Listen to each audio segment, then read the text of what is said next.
Dalam perjalanan sejarah politik pada masa Orde Lama, di ujung masa pemerintahan, menuai banyak peristiwa, tragedi, hingga kisah tragis. Salah satu kisah tragis itu adalah Presiden Soekarno yang menjadi tahanan politik Soeharto. Namun, Soekarno yang masih menjabat sebagai presiden itu kerap enggan melawan Jenderal Soeharto.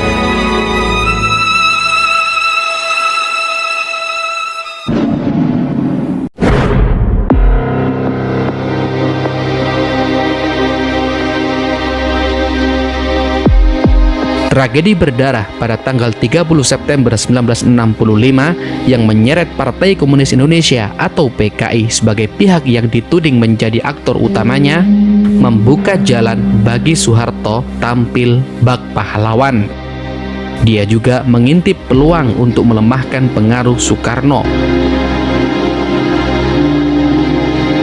Di sisi lain, Bung Karno terkesan melindungi PKI demi mempertahankan konsep nasionalis, agama, dan komunis atau Nasakom yang diyakininya sebagai tiga kekuatan utama bangsa Indonesia setelah peristiwa yang menewaskan beberapa perwira tinggi Angkatan Darat dalam tragedi G30S.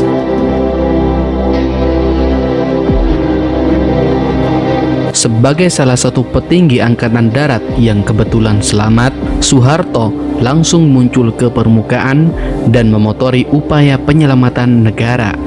Golongan agama, mahasiswa, media, dan berbagai aspek lainnya berhasil dimobilisasi demi menuntut pembubaran PKI. Singgasana Presiden Soekarno pun mulai goyah.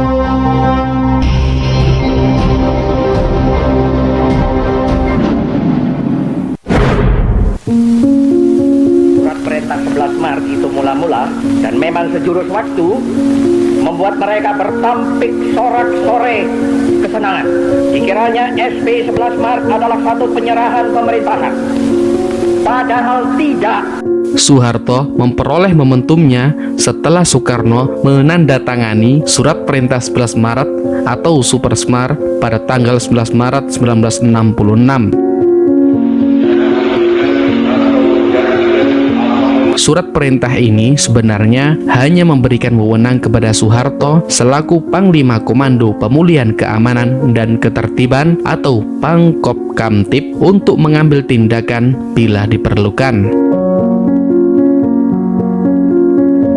Namun, Soeharto dengan jeli memaksimalkan lembaran perintah itu sebagai surat sakti untuk menggerus pengaruh dan kekuasaan Soekarno selaku presiden.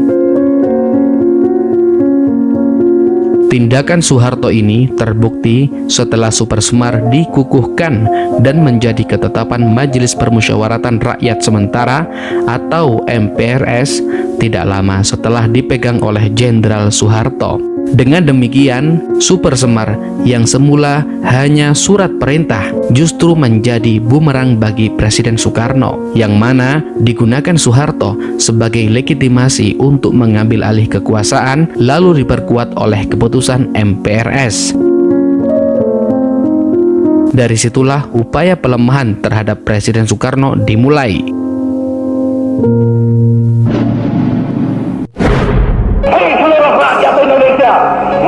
Kita berjalan terus dengan alat, antara lain alat persatuan Indonesia. Presiden Soekarno sadar akan tindakan kejam Soeharto itu kepada dirinya. Soekarno masih perkasa, namun tidak ingin menumpahkan darah demi kekuasaan. Sementara Jenderal Soeharto berani melakukannya.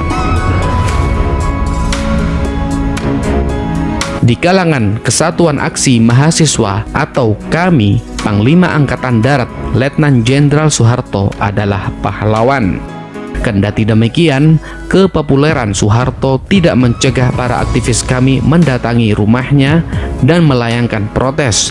Mereka kecewa karena Soeharto tidak melakukan apapun untuk mencegah pembubaran KAMI oleh Presiden Soekarno.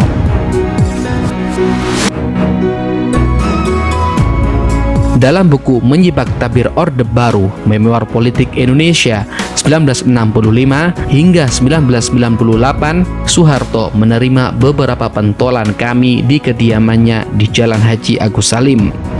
Mereka mempertanyakan alasan mengapa Soeharto membiarkan kami dibubarkan. Jawaban Soeharto sangat tegas. Kalau kalian ingin saya memimpin, kalian ikuti cara saya.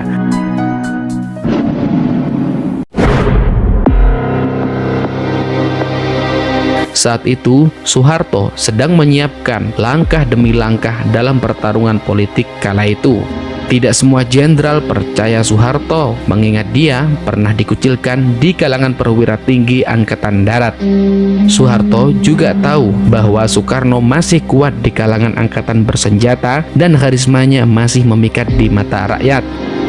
Maka dari itu, Soeharto memerlukan mahasiswa untuk turun ke jalan. Mereka dapat diandalkan sebagai kekuatan pendobrak. Menurut pakar politik militer Haji Salim Said, Jenderal Soeharto dengan dukungan masyarakat anti-komunis nyaris tidak menemukan hambatan dalam menghadapi dan menghancurkan PKI dalam waktu singkat. Namun, ceritanya berbeda tatkala berhadapan dengan Presiden Soekarno. Bahkan, pasukan-pasukan Angkatan Darat tidak semuanya dapat dikuasai oleh Soeharto, apalagi angkatan-angkatan yang lainnya.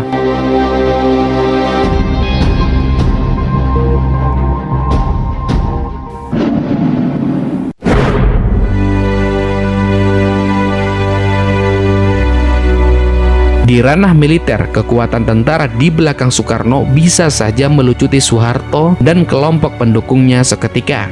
Di tubuh Angkatan Darat masih terdapat panglima-panglima teritorial yang meskipun anti-komunis, namun masih menjadi pendukung setia Bung Karno. Angkatan Udara berkekuatan 36.000 pasukan di bawah Marsikal Omar Dhani masih merupakan kekuatan yang loyal terhadap Bung Karno. Kepolisian dengan 125.000 personel yang dipimpin oleh Jenderal Sucipto juga pro Soekarno dan kurang senang di bawah naungan Angkatan Darat. Sementara Angkatan Laut di bawah pimpinan Laksamana Marta Dinata semula bersikap netral tetapi menjadi pro Soekarno ketika dipimpin oleh Mulyadi.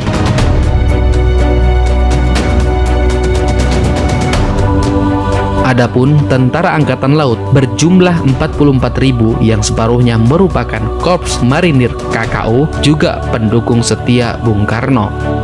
Menurut Salim Said dalam buku Gestapo 65 PKI Aidit Soekarno dan Soeharto, loyalis Soekarno yang paling menonjol di antara yang banyak itu diantaranya Komandan KKO merangkap Wakil Panglima Angkatan Laut Letnan Jenderal Hartono. Wicutat, salah seorang menteri Soekarno yang ditangkap atas perintah Soeharto, dalam memoarnya mengatakan, para panglima loyalis pemanggul senjata itu sungguh-sungguh menghendaki Soekarno mengeluarkan perintah tempur menyerang Soeharto dan antek-anteknya. Keinginan para panglima melancarkan serangan balik kepada Soeharto karena gelagat pembangkangan yang diperlihatkan oleh Soeharto. Pasalnya, setelah menerima mandat Surat Perintah 11 Maret atau Supersmar 1966, Jenderal Soeharto bertindak sepihak dengan membubarkan PKI dan menggusur menteri-menteri loyalis Soekarno tanpa persetujuan Presiden Soekarno.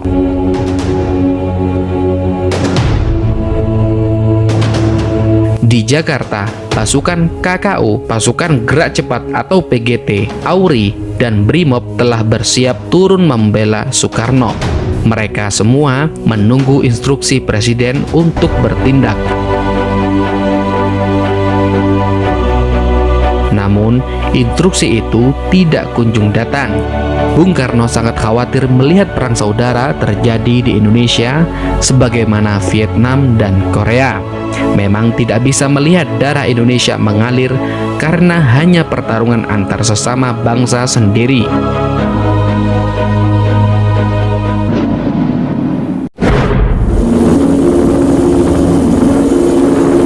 Jelang pemandatan Surat Perintah 11 Maret atau Super Semar, Soeharto menggunakan jasa 3 perwira berhaluan sama, yaitu anti PKI dan anti Soekarno. Mereka adalah Panglima Kostrad Kemal Idris, Komando RPKAD Sarwo Edi Wibowo, dan Hartono Rekso Darsono, perwira dari Kodam Siliwangi. Ketiganya memainkan peran masing-masing di masa transisi peralihan kekuasaan.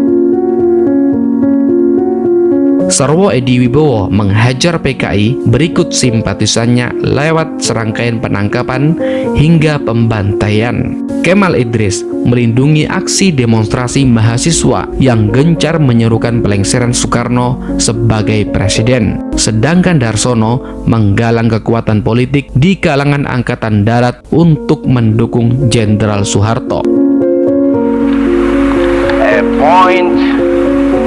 Major General Soeharto, I appoint him. Setelah menggenggam SP 11 Maret atau Super Semar, Soeharto kian di atas angin. Namun dia sadar betapa sukar menghadapi Soekarno secara terbuka. Masih diperlukan waktu 2 tahun lagi bagi Soeharto untuk menyempurnakan penguasaannya atas tentara.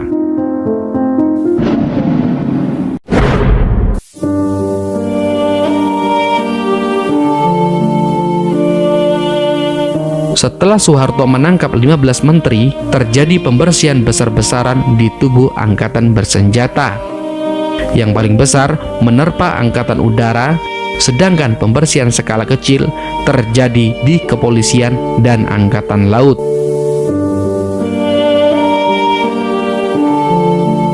Sementara pasukan pengawal presiden, Resimen Cakrabirawa, dibubarkan. Semua perwira beraliran Soekarnois dicopot dan disingkirkan dalam kerangkeng penjara. Bahkan Presiden Soekarno kehilangan pelindungnya. Soeharto akhirnya berhasil berdiri tegak sebagai Panglima Angkatan Darat dan Ketua Partai Tentara. Dari posisi kuat seperti itulah, secara berangsur Jenderal Soeharto memenangkan pertarungan politik melawan Presiden Soekarno.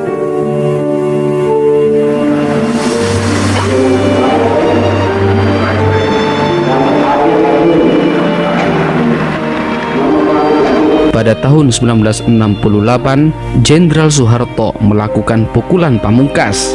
Sidang Umum 5 MPRS secara bulat memilih dan mengangkat dirinya menjadi presiden menggantikan Presiden Soekarno. Mulai hari ini menyerahkan kekuasaan pemerintahan kepada Jenderal TNI Soeharto.